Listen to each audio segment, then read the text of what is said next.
once knew a nigga whose real name was William. His primary concern was making $1 million, being the illest hustler that the world ever seen. He used to fuck movie stars and sniff coke in his dreams. A corrupted young mind at the age of 13. Nigga never had a father and his mom was a fiend. She put the pipe down, but for every year she was sober, her son's heart simultaneously grew colder. He started hanging out, selling bags in the projects, checking the young chicks looking for hit and run prospects. He was fascinated by material objects, but he understood money never bought respect. He built a reputation cause he could hustle and steal, but got locked once and didn't hesitate to squeal. So criminals he chilled with didn't think he was real. You see, me and niggas like this have never been equal. I don't project my insecurities on other people. He fiended for props like addicts with pipes and needles, and so he felt he had to prove to everyone he was evil. A feeble-minded young man with infinite potential, the product of a ghetto-bred capitalistic mental. Coincidentally dropped out of school to sell weed, dancing with the devil, smoked until his eyes would bleed. But he was sick of selling trees and gave in to his greed.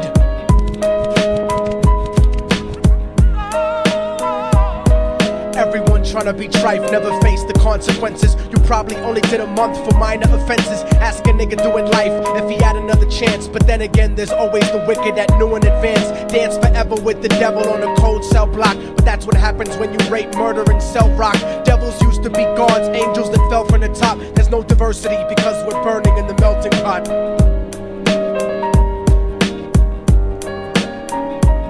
So Billy started robbing niggas, anything he could do to get his respect back in the eyes of his crew. Starting fights over little shit up on the block. Stepped up to selling mothers and brothers the crack rock. Working overtime, making money for the crack spot. Hit the jackpot and wanted to move up to cocaine, fulfilling the Scarface fantasy stuck in his brain. Tired of the block niggas treating him the same.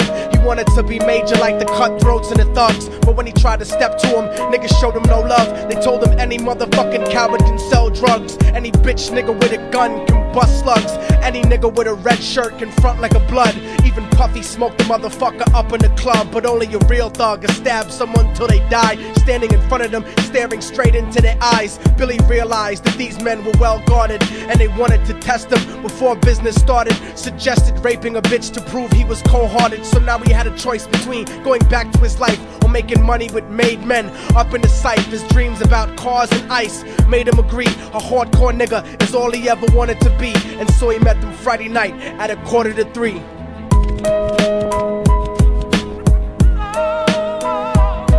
Everyone tryna be trife, never face the consequences. You probably only did a month for minor offenses. Ask a nigga doing life if he had another chance. But then again, there's always the wicked that knew in advance. Dance forever with the devil on a cold cell block. But that's what happens when you rape, murder, and sell rock. Devils used to be gods, angels that fell from the top. There's no diversity because we're burning in the melting pot.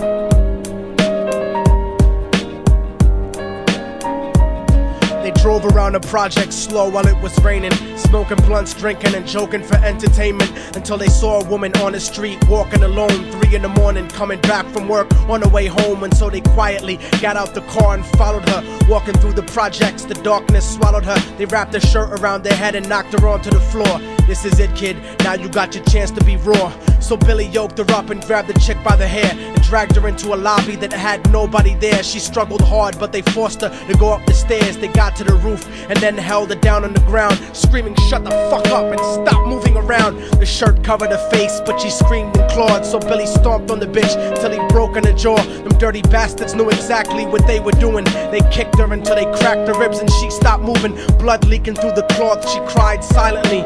And then they all proceeded to rape her violently. Billy was made to go first, but each of them took a turn, ripping her up and choking her until her throat burned. Her broken jaw mumbled for God, but they weren't concerned. When they were done and she was lying bloody, broken and bruised, one of them niggas pulled out a brand new 22. They told him that she was a witness for what she'd gone through, and if he killed her, he was guaranteed a spot in the crew. He thought about it for a minute, she was practically dead, and so he leaned over and put the gun right to her head.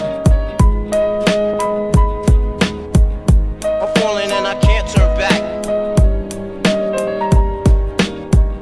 I'm falling and I can't turn back. right before he pulled the trigger and ended a life. He thought about the cocaine with the platinum and ice, and he felt strong standing along with his new brothers. Cocked the gat to her head and pulled back the shirt cover, but what he saw made him start to cringe and stutter, cause he was staring into the eyes of his own mother. She looked back at him and cried cause he had forsaken her. She cried more painfully, and when they were raping her, his whole world stopped. He couldn't even contemplate. His corruption had successfully changed his fate, and he remembered how his mom used to come home late, working hard for nothing, cause now what was he worth? He turned away from the woman that had once given him birth, and crying out to the sky cause he was lonely and scared, but only the devil responded cause God wasn't there. And right then he knew what it was to be empty and cold, and so he jumped off the roof and died with no soul. They say death takes you to a better place, but I doubt it. After that they killed his mother and never spoke about it. And listen, cause the story that I'm telling is true, cause I was there with Billy Jacobs and I raped his mom too. And now the devil follows me everywhere that I go. In fact, I'm sure he's standing among one of you at my shows, in every street cipher listening to Little Thug's flow. He could be standing right next to you and you wouldn't know. The devil grows inside the hearts of the selfish and wicked. White, brown, yellow and black color is not restricted. You have a self-destructive destiny when you're inflicted, and you'll be one of God's children that fell from the top. There's no diversity because we're burning in the melting pot. So when the devil wants to dance with you, you better say never, because a dance with the devil might last you forever.